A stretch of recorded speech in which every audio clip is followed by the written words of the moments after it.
சிம்ம ராசிக்காரங்களுக்கு 2 தாரம். ஜாதக ரீதியா படிச்சுக்கிட்டு இருக்கும் போதே ஒரு பெண்ணுடைய தொடர்பு வரலாம்.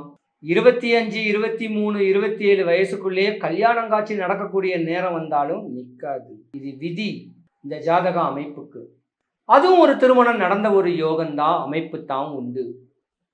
வரக்கூடிய ஐப்பசி சுபகாரியங்கள் நடக்க போகுது. சிம்மராசியை பொறுத்த வரைக்கும் ராசிக்கு 7வது வீடு கும்பராசி. கும்பராசியில சனி பகவான் இருக்காரு. இந்த சனி பகவான் ராசிக்கு 7வது வீட்டுல கும்பராசியில இருக்கக்கூடிய ஒரு நேரங்காலத்துல சிம்ம ராசிக்காரங்களும் மதிமயங்கிருப்பீங்க.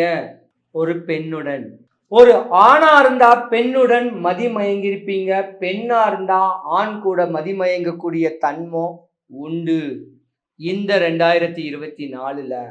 இது ஒரு இன்ஸ்டன்ட்னே சொல்லிட்டு போயிடலாம். இது விதியுடைய விளையாட்டு.